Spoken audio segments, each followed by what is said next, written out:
warahmatullahi wabarakatuh. Izin sebelumnya kepada guru mata pelajaran Ibu Atik Pardianti. Perkenalkan, nama saya Sonia Ramayani dari kelas 11-3.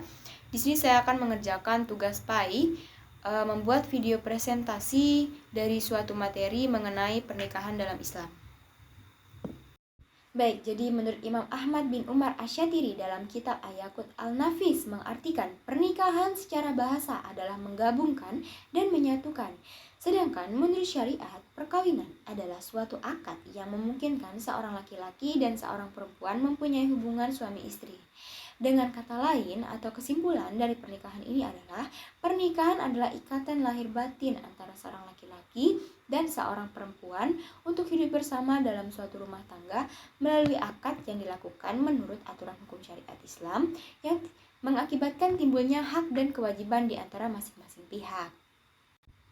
Nah, dalam pernikahan memiliki dalil nakli yang sah, yakni dalil nakli tentang pernikahan terdapat dalam Quran Surah Ar-Rum surah ke-30 ayat ke-21 yang artinya, dan di antara tanda-tanda kekuasaannya ialah Dia menciptakan untukmu istri-istri dari jenismu sendiri, supaya kamu cenderung dan merasa tentram kepadanya, dan dijadikannya di antaramu rasa kasih dan sayang.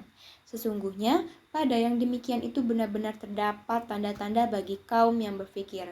Quran Surah Ar-Rum surah ke-30 ayat ke-21. Nah, dari dalil yang tadi, pernikahan juga memiliki tujuan. Tujuan dari pernikahan itu ada 5. Yang pertama, untuk memperoleh kebahagiaan dan ketenangan hidup atau sakinah. Yang kedua, untuk membina rasa, cinta, dan kasih sayang. Yang ketiga, untuk memenuhi kebutuhan biologis yang sah dan diridhoi oleh Allah Subhanahu wa Ta'ala. Yang keempat, melaksanakan perintah Allah Subhanahu wa Ta'ala dan Rasul-Nya. Yang kelima, untuk memperoleh keturunan yang sah.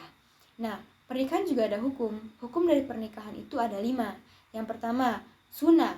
Hukum sunnah menikah ditujukan untuk orang yang sudah mampu dari segi lahir dan batin untuk menikah namun masih sanggup mengendalikan dirinya dari godaan yang menjurus kepada perzinaan. Yang kedua, wajib. Hukum wajib menikah ditunjukkan untuk orang yang telah mampu menikah, mampu dari segi lahir maupun batin. Sedangkan apabila seseorang tersebut tidak menikah, ia khawatir akan terjumus ke dalam perzinaan. Yang ketiga, mubah, artinya dibolehkan. Seseorang dihukumi mubah untuk menikah apabila faktor-faktor yang mengharuskan maupun menghalangi terlaksananya pernikahan tidak ada pada diri seseorang tersebut. Yang keempat, makruh. Hukum menikah menjadi makruh apabila orang yang akan melakukan pernikahan telah memiliki keinginan atau hasrat tetapi ia hanya memiliki bekal untuk biaya pernikahan namun belum mempunyai bekal untuk memberikan nafkah. Yang kelima, haram. Hukum menikah menjadi haram bagi orang yang akan melakukan pernikahan tetapi ia mempunyai niat yang buruk, seperti niat menyakiti perempuan atau niat buruk lainnya. Hukum menikah juga haram apabila seseorang yang hendak menikah namun tidak memiliki biaya untuk melaksanakan perkawinan dan dipastikan tidak mampu memberi nafkah, hak-hak istri serta keluarganya. Selain hukum dalam pernikahan, pernikahan juga memiliki ketentuan. Ketentuan pernikahan ada 6. Yang pertama, rukun pernikahan dan syarat pernikahan. Jadi rukun menikah ada 5, yaitu calon suami, calon istri, wali, 2 orang saksi, dan sihat atau ijab dan qabul. Yang kedua, orang-orang yang tidak boleh dinikahi. Kita harus mengetahui siapa saja sih orang yang tidak boleh kita nikahi dalam Islam. Yang pertama, senasab atau keturunan seperti ibu kandung, anak kandung, dan lain-lain. Yang kedua, roda'ah atau saudara sepersusuan. Yang ketiga, ikatan pernikahan seperti mertua.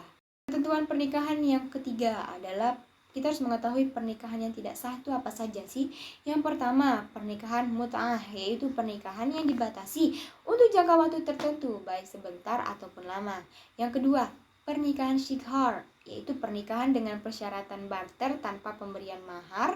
Dasarnya adalah hadis nomor 1415 yang disebutkan dalam kitab Sahih Muslim berikut ini yang akan saya bacakan ya. Pada hadis nomor 1415 yang disebutkan dalam kitab Sahih Muslim berikut artinya, dari Ibnu Umar bahwa Rasulullah SAW melarang nikah syikhar, yaitu seorang menikahi dengan putri orang lain dengan syarat putrinya harus menikah dengannya tanpa ada mas kawin. Hadis riwayat Muslim.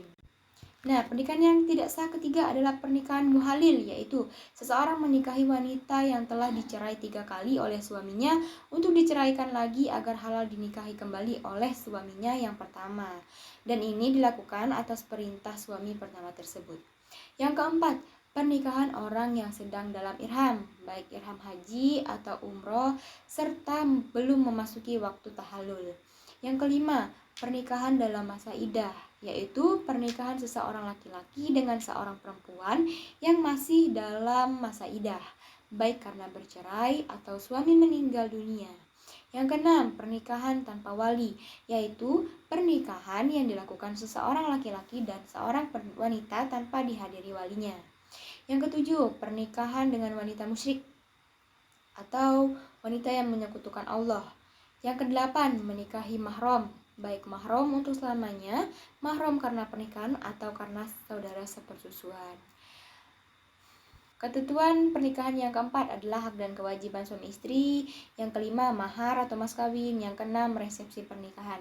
Jadi itu adalah beberapa ketentuan dari pernikahan.